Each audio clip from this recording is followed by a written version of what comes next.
Good evening. Tonight, our lead story comes from the world of medicine. It's about cancer, and it's about changing how we refer to it, changing our definition of it. In part, it's about the minor stuff, the comparatively smaller things that are discovered during screenings, giving them different names, making them a lot less scary. A panel of this nation's top doctors now says even the word cancer is often misused. They warn not all cancers are alike, not all are deadly, and so they shouldn't be treated or talked about the same way. In plain English, they want to stop wasting time, money, and worry and concentrate on what's important. It's where we begin here tonight with our medical editor, Dr. Nancy Snyderman. This is important stuff. It is. Good evening, Brian. For many in the cancer world, today's step is long overdue in making the diagnosis and treatment of cancer smarter and more cost-effective. Turn the page of any dictionary, land on the letter C, and find one of the most frightening words no one wants to hear. Cancer. This one word carries a loaded and complex meaning for millions of Americans every year. A panel of experts advising the National Cancer Institute is recommending an about-face in the way doctors diagnose and treat some types of the disease that have little or no chance of being lethal. In fact, the group is even taking a closer look at what the word cancer means in some instances. For example, in women, the diagnosis ductal carcinoma in situ is a non-lethal breast disease that should not be called cancer. Whenever something is called carcinoma or cancer, people immediately want to act. And the reality is we should be watching them as opposed to aggressively treating them.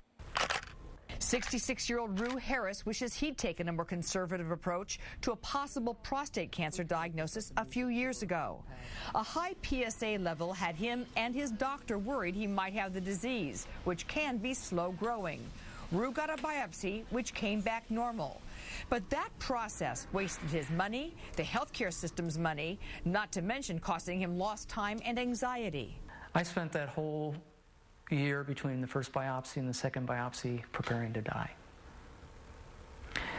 I wasn't enjoying living. I was scared of the possibility that I might have cancer and that I would die. The organs most over-tested for cancer, this panel says, include thyroid, breast, prostate, and lung. Today's announcement is hopefully a big step in a long process. Some of these lesions are not aggressive and actually don't need to be treated and can be watched.